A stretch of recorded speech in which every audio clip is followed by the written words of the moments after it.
ఎన్టీఆర్ జిల్లా జగ్గయ్యపేట మండలం బూదవాడలో దారుణం జరిగింది. స్థానికంగా ఉన్న అల్ట్రాటెక్ సిమెంట్ ఫ్యాక్టరీలో ఒక్కసారిగా బాయిలర్ బ్లాస్ట్ కావడంతో దాదాపు 15 మందికి తీవ్ర గాయాలు కాగా 6గురి పరిస్థితి విషమంగా ఉన్నట్లుగా తెలుస్తోంది.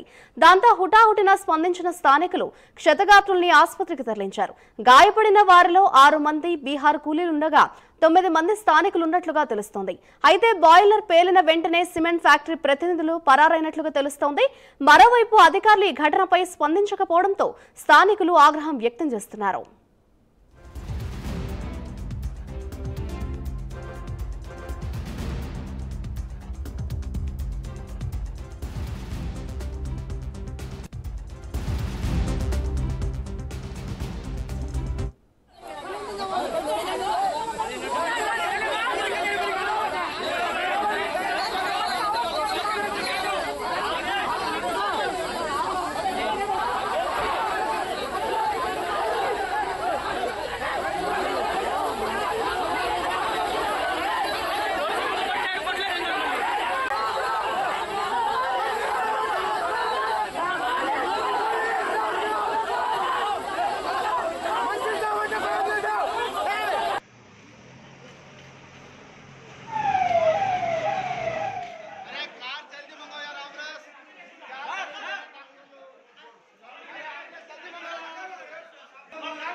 ఎన్టీఆర్ జిల్లా జగ్గయ్యపేట మండలం బూదవాడలో దారుణం జరిగింది. దానికి సంబంధించిన బ్రేకింగ్ న్యూస్ చూస్తున్నాం.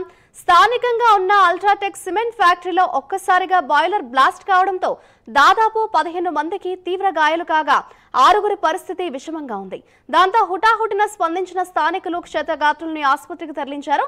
గాయపడిన వారిలో 6 మంది బీహార్ కూలీలుండగా 9 మంది స్థానికులు ఉన్నట్లుగా తెలుస్తోంది. అయితే బాయిలర్ పేలిన వెంటనే సిమెంట్ ఫ్యాక్టరీ ప్రతినిధులు పరారైనట్లు తెలుస్తోంది. మరోవైపు అధికారులు ఈ ఘటనపై స్పందించకపోవడంతో స్థానికులు ఆగ్రహం వ్యక్తం చేస్తున్నారు. ఇదే అంశంపై మరింత సమాచారాన్ని మా అమరావతి బ్యూరో సాంబశివరావు అందిస్తారు. సాంబశివరావు, చెప్పండి, అటు సిమెంట్ ఫ్యాక్టరీలో బాయిలర్ బ్లాస్ట్ కావడానికి గల కారణాలేంటి? ప్రస్తుతం అక్కడ సిచ్యువేషన్ ఏ విధంగా ఉంది అని అనుకోవచ్చుంటారు? మాదిరి మనం చూసినట్లయితే జగ్గయ్యపేట మండలం బోదవాడు అల్ట్రాటెక్ సిమెంట్ ఫ్యాక్టరీలో అయితే మాత్రం ఏదైతే బాయిలర్ ఉంటుందో ఈ బాయిలర్ కావడం అనేది మాత్రం పెను విషాదాన్ని నిలిచిందని చెప్పాలి. ముఖ్యంగా 15 మంది కార్మికులకి అయితే తీవ్ర గాయాలవడం, 6గురి పరిస్థితి అందులో పూర్తిగా కూడా విషమంగా ఉండడం కూడా పరిస్థితి. ముఖ్యంగా గాయపడ్డ వారిని బీహార్ చెందిన కార్మికులుగా, అదే 6గురు కార్మికులు ఉన్నట్టుగా స్థానికులు 9 మంది ఉన్నట్టుగా కూడా మనకు గుర్తించడం జరిగింది.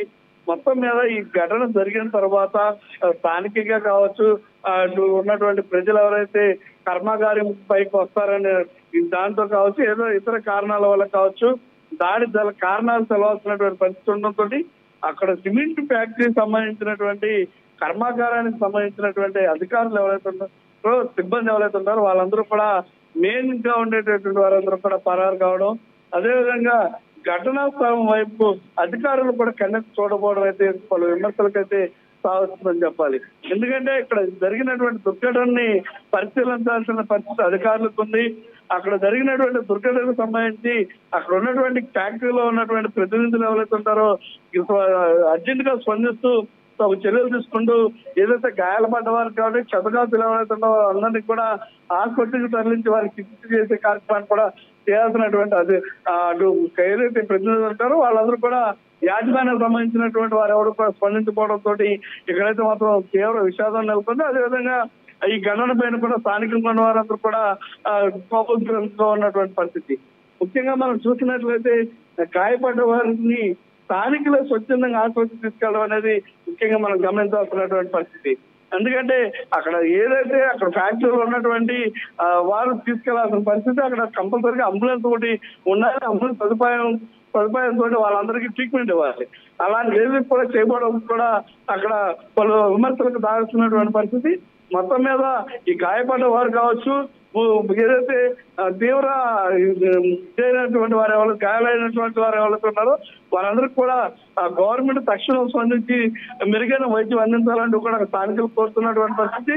అధికారులు ఇవాళ ఆదివారం కావడంతో ఎవరు కూడా అందుబాటులోకి లేకపోవడంతో ఒక ఇంత స్థానికంగా ఉన్న వారు కూడా కన్నెర చేస్తున్నటువంటి పరిస్థితిని మనం చూస్తున్నాం. కాబట్టి అధికారులు తక్షణం స్పందించి వారికి తగినటువంటి ఏర్పాట్లు చేసి వారి వైద్యానికి చేయాల్సినటువంటి ఆవశ్యకత అయితే ఉంది. Madhuri. Right, thank you Sambasivarao.